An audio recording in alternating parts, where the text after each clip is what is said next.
Assalamu alaikum. Today the topic of presentation is urinary diversions. First of all, we will discuss the indication of urinary diversions.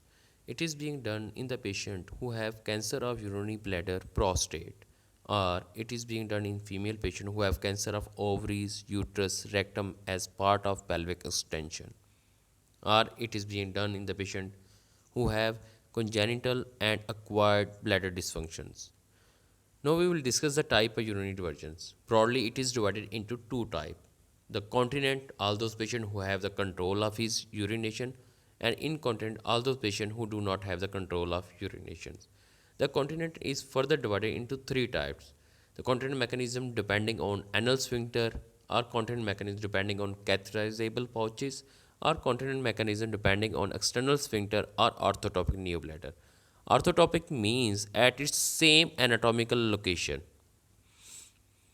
Now we will discuss the incontinent. It is divided into continuous ureterostomies and the conduit. It may be ileum, jejunum, or colonic conduit. And now we will discuss the anal sphincter. This is furtherly divided into two types: ureterosigmoidostomy and man's 2. Catheterizable pouches is divided into Studer, Hartmann pouch, and Kame2.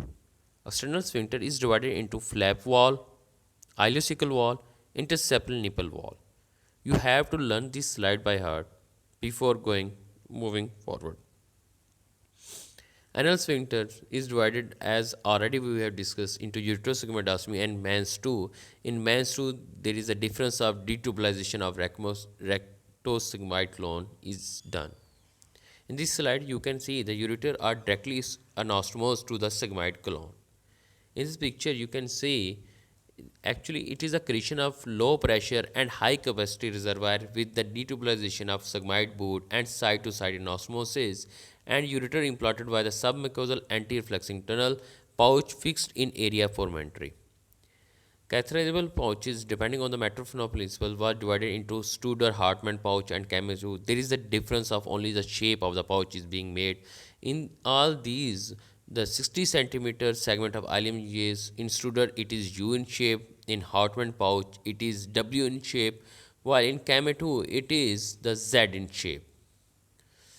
In this slide, you can see the matter flow principles. The segment of colon detubularized and folded to form a reservoir appendix anastomosed to the reservoir at one end with the cuff of cecum and to the umbilicus at the other end, where patient voids by self-catheterization, mostly done in patient with congenital disorder.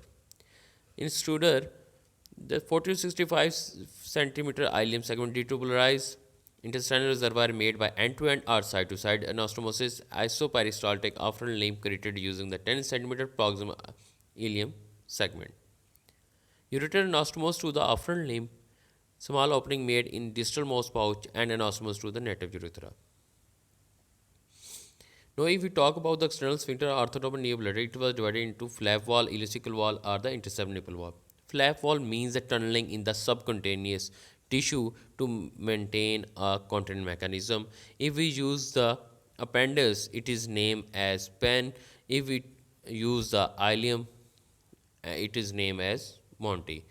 Now, if the continent mechanism depend on ileocecal wall, it is named as Indiana pouch. It is named after the city of London, just like Myanmar pouch. It is separate nipple wall, in which if we use ileum, it is named as cock pouch. If we use ileum plus cecum, it is named as Mans 1, and if we use the right colon, it is named as Manson.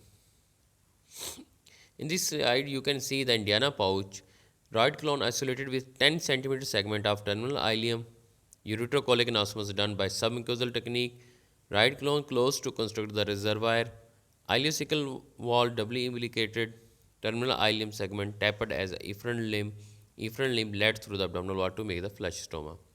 This slide shows the interseptal nipple wall. In the picture A, you can see the ileum segment is 20 centimeter ileum segment taken.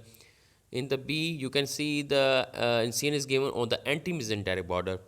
And in the figure C, you can see the reservoir is being constructed.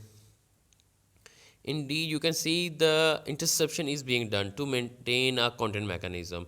In E there was a two ureteries being anastomosis over the one side, and other is being used to make abdominal stoma. How we use the do ureteroenteric anastomosis? Actually, there is the two technique by which we do ureteroenteric anastomosis. It is reflexing or anti-reflexing, non-reflexing. Reflexing, there is a name as Wallace. Wallace wall means stop wall.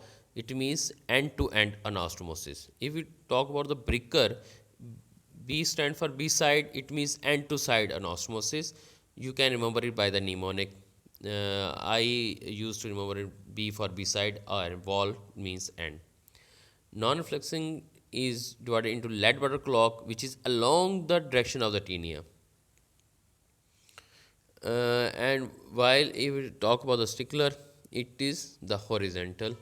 In this diagram, you can see the Bricker ureteric anastomosis, ureter spatulated and anastomosed independently to the ileal segment. In this slide, you can see the Wallace ureteroenteric anastomosis. Ureter are spatulated to the same length and middle wall anastomosis in line. The free edge of the newly conjoined tender are then anastomosed through the proximal and ileal lobe. Now, if you talk about the complications, these are less than 30 is early complication, greater than 30 is late complication. Most common complications are the intestinal complication, anastomosis leakage, collection, just like the urinoma, hematoma, lymphocele, and abscess and urinary obstruction. If we talk about the late infection, urolithiasis, hydronephrosis, herniation, anastomotic stricture, renal failure, pyelourethritis, and tumor. Thank you.